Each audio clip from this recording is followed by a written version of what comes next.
militaire déjà voyage bi nga xam ne ni amal na ko foofu yow sa jàngat mais aussi la nga xam ne ni war nañ ko fa mën a amee entre diggante Turquie ak Sénégal gën a renforcer li nga xam ne ni moo di coopération bilatérale bi. D'accord. damay dellu si waat tuuti rek par rapport ak souvent j'ai pas tendance à répondre directement avec mon co-débatteur parce que souvent damay naan su ñuy def intervention il faudrait qu'on puisse intervenir pas dans l'émotion mais dire des choses vraiment qui permettront aux Sénégalais de pouvoir vraiment se tenir vers des informations vraiment utiles. Léegi nag je sais pas des attaques directes le concernant mais juste que Guy Marius Sagna tout le monde le connaît et tout le monde l'a connu et je le dis bien dans sa même logique, dans une même logique qu'il a toujours eu à tenir. C'est quoi? Défendre les Sénégalais du bas fond. C'est ça son rôle. On le connaît. Gis nga nit ki mënul baax démb bon tey amul nekk loolu c'est pas possible qu'on se dise aussi la vérité. On va pas lécher ou bien comment dire peindre autant pour moi nu mu tëdd na lañ koy waxatee ci wolof mooy peñe nit ci au sens des poils non mais Guy Marius Sagna tout le monde l'a connu étant quelqu'un qui descend sur le terrain étant député ou pas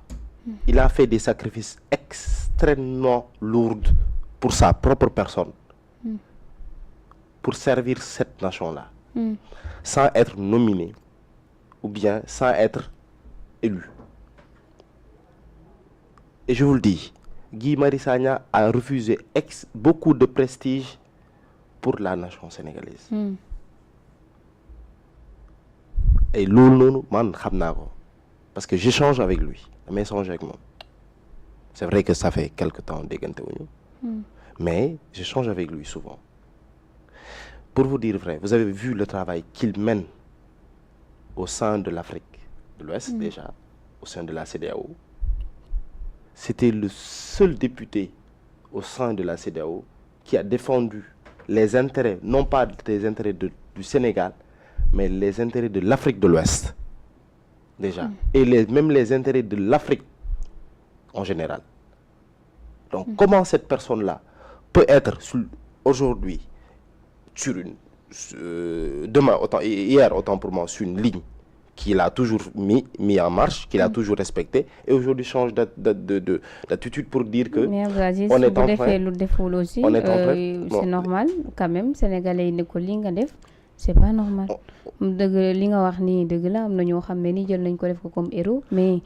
quand même héros sax day juum su juumee aussi je pense que jot na ñu gàgganti ko ci propos yi nga xam ne ni moom la nekk di wax. On est en train, je peux dire, par rapport avec la situation de M. Guy Marius Sagna, de nous enflammer pour rien. Sincèrement. On nous enflamme pour rien et on n'a pas, au sein de PASTEF, le président Ousmane Sonko l'a dit, il n'y a pas de carnet, voilà, d'un carnet programme qui va servir à Ousmane Sonko ou bien à qui que ce soit pour un demain wala pour li nga xamante ne moom mooy teggi fii li nga xamante ne moom mooy njiitu réew mi. Les Sénégalais nous en fait cette mouvance présidentielle respecte les Sénégalais et on respecte leur choix et Ousmane Sonko a pris la décision de dire aux Sénégalais moi j'ai choisi Diomaye. tey Diomaye laa bëgg ngeen may boo leen may xool wala boo leen di tànn boo leen ma bëggee tànn joxoñ Diomaye monsieur Bassirou Diomaye Diakhar Faye son excellence autant pour moi son excellence monsieur Bassirou Diomaye Diakhar Faye en tant que président de la République kon tey duñu ñëw ba fii nii amaguñu sax 2 ans ñuy wax ay carte d'adresse ça c'est divertir les Sénégalais et nous allons pas accepter le divertissement de l'opposition qui n'ont rien à dire déjà pour juste tourner l'importance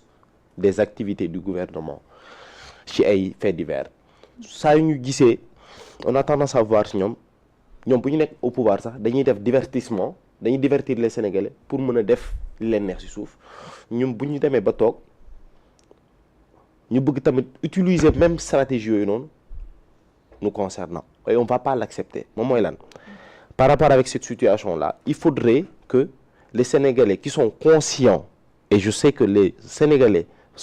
conscients sont majoritaires déjà et les Sénégalais sont très conscients du fait de ce qui se passe autant dans ce pays et ce gouvernement actuel est aussi conscient de cela et nous allons vers ce sens-là et je dis bien les Sénégalais ne vont pas accepter et ne vont pas suivre et ne suivent pas ces faits divers-là cette distraction-là bu leen neexee nag ñoom ñu dem vers ça bu leen neexee ñoom ñu dem vers ça mais au-delà de ça distraction boobu noonu ñun nekkuñu ci bon je pense que c'était juste pour répondre par rapport avec monsieur Dieng ce qu'il a dit et je respecte bien son opinion ndax on est tous sénégalais et on a le droit de dire ce que l'on pense par rapport avec ce qui se passe dans le pays et sans vraiment dire des choses qui ne sont pas réelles juste pour de faire savoir aux Sénégalais que nous dañuy def benn am na ñoom calendrier alors que il y a pas de calendrier il y a un programme qui a été là depuis 2015 2018 2016 et on va suivre cette ligne de route là. léegi ñu woo ci le voyage Ousmane Sonko en Turquie ak it accord yi nga xam ne taxaw nañ pour signer ko ñu waxtaanee ko. D'accord. Concernant ces 4 accords là je pense que c'est salutaire benn c'est une phase parmi tant d'autres parce que je peux dire que le président de Pastef monsieur Ousmane Sonko et le premier en tant qu'aussi premier ministre il a une influence au niveau international qui peut jouer en notre faveur sénégalais déjà au-delà même d'être sénégalais mais étant africain parce que il est trop suivi et il est laissé bàyyi nañ ko xel ñi nga xamante ne ñoo ngi bitim réew tey loolu lu koy firndeel moom mooy bu mu demee gis nañ l'accueil qui a été réservé pour lui il a été accueilli avec vraiment les honneurs très hautes avec des honneurs de haute sphère c'était comme si on accueillait un roi donc c'est symbolique et loolu noonu dafa am analyse bi nga xamante ne foog ñu bàyyi ci xel ñu xool ko bu baax ñun sénégalais déjà ñu xam ban chance lañ am Ousmane Sonko ak aussi lan lañ ci mën a gagner man je peux dire que vraiment Ousmane Sonko l'avoir c'est quelque chose li nga xamante ne opportunité lu mag la donc pour venir par rapport avec la question on a par rapport avec les quatre accords donc il y a je pense 4 accords par rapport avec ces 4 accords là il y a l'accord d'échange les échanges militaires moom mooy tey lu mel ni dëkk l'armée turque les officiers ñi nga xamante ne dañuy liggéey ci wàllum defar auto ak aussi dawal avion wala li nga xamante ne parce que Sénégal je pense avion léger avion de chasse léger yu mu yoroon foofu lañ ko defaree mais beneen dëkk lañ ko defaree burul boobu mais ñoom pilote yooyu nga xamante ne ñoo ngi Turquie moom la ñuy dawal mën nañ ko donc bu ñu dellusee ci bu ñu ñëwee Sénégal wala sénégalais bu ñu armée sénégalaise armée de l'air sénégalaise bu ñu demee ba foofu dinañ leen mën a former parce que Sénégal fii nii amul li nga xamante ne moom la ñu naan simulateur benn baax na mais autant Ousmane Sonko moo ko doon ngañ ba ne Erdogan mooy financé Macky Sall. mais vous m'avez pas posé par rapport avec ces gens-là. mais quand même relance là quand même vous avez parlé de l'armée. Ouais, je parle de l'armée. Côté boobu noonu ñoom dinañu jàppale ci li nga xamante ne moom mooy former suñuy officier échanger ak ñoom intelligence benn suñu paree ci loolu noonu aussi ñu ñëw ci wàllum investissement. tey ku xam lu mel ni ku xam Turquie dafa nekk dëkk bi nga xamante ne ci Sénégal fii ñooy faral di defar yenn stades yi infrastructure publique yu ci bëri yu mel ne stade ñoom ñoo ko defar ci kaw loolu noonu stade yooyu noonu dafa ñu Sénégal teewu Sénégal daf ci jëlee bor bëri léegi ci bor yooyu noonu dañuy fexe ba nga xamante ne lépp lu ñu xamante ne moom mooy le ministère des infrastructures urbaines et cetera par rapport avec tout cela ñoom dañuy jéem a xool nu ñuy signer ay accords yi nga xamante ne tey